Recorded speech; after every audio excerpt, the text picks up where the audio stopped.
Il a négocié en secret avec Vladimir Poutine. Et aujourd'hui, pour la première fois depuis qu'il a quitté le pouvoir, Macky Sall révèle tout. Etc. D'ailleurs, c'est le jour où il m'a dit que l'entrée de la Suède et de la Finlande à l'OTAN ne gênait pas la Russie. J'étais surpris. J'ai dit, mais pourtant, vous refusez pour l'Ukraine. Il dit, oui, mais l'Ukraine, c'est... Comment le Sénégal est-il devenu un pivot stratégique mondial? Pourquoi l'Afrique fait-elle trembler les superpuissances? Et quelles trahisons ont failli faire basculer la vie du président du Sénégal? Dans ce podcast d'exclusivité mondiale, on va traverser 3 niveaux de vérité. Les secrets du Sénégal, les enjeux cachés de l'Afrique et la guerre invisible pour le nouvel ordre mondial. Ce que Macky Sall va révéler, c'est comment un continent entier est en train de réécrire les règles du jeu. Vous pouvez réunir la Chine, les États-Unis et l'Union européenne dans l'Afrique. Et pourquoi ce qui se passe en Afrique aujourd'hui déterminera le monde de demain. Alors, regarde ça.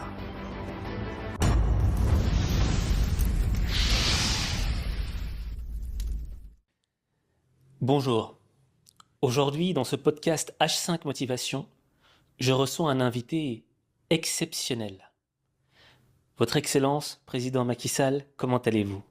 Oui, je vais très bien. Je suis très heureux d'être avec toi, Aziz, ici dans cette émission exceptionnelle aussi, H5 Motion.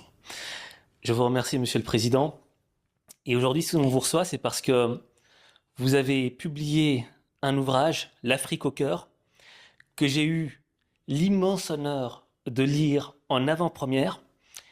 Et si je peux donner un petit résumé aux téléspectateurs, ce livre est à la fois un voyage dans l'espace et dans le temps. C'est-à-dire que,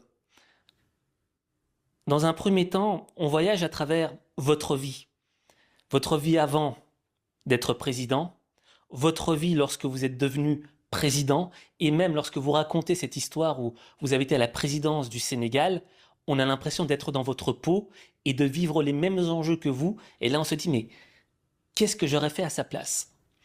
Ensuite, on a cette vision globale du Sénégal. Et ensuite, on voit également cette vision globale de l'Afrique par rapport au monde. Et c'est un vrai voyage dans tous les sens du terme. Et justement, Monsieur le Président, avant de pouvoir entamer notre voyage pour nos téléspectateurs à travers cet ouvrage exceptionnel, j'aimerais que l'on voyage au cœur de qui vous êtes, Monsieur le Président. Et j'aimerais savoir comment a commencé votre histoire. Alors, une question philosophique, difficile en même temps, mais mon histoire est une histoire normale, l'histoire de tout jeune Africain né après les indépendances dans une contrée très connue au Sénégal, le Sine, qui est un royaume qui a été connu pour ses valeurs, les valeurs défendues. Et je suis né issu d'une famille venue du nord du Sénégal, une famille poulard, donc des Peuls, mais qui ont émigré vers le pays sérère. Mes parents se sont installés, mon père dès 1950, à la recherche du travail, comme tout bon migrant, et s'est installé finalement, a fondé une famille, a fait venir ma maman, qui était également sa cousine du nord, et nous sommes nés d'une fratrie de 5 personnes, dont je suis le deuxième, l'aîné masculin, donc un peu le khalif de la famille aujourd'hui. Et je suis né dans une famille modeste, mais qui a été éduquée dans les valeurs de civilisation africaine, notamment ce qu'on appelle le Pulagou, c'est-à-dire les valeurs des Peuls, qui sont des valeurs de courage, de dignité, d'honneur. Et cela m'a marqué très tôt, ce qui m'a motivé aussi à me battre pour me réaliser, réussir ma vie à travers les études. Et mon père, je me rappelle, me disait toujours, il faut que ton pic où tu as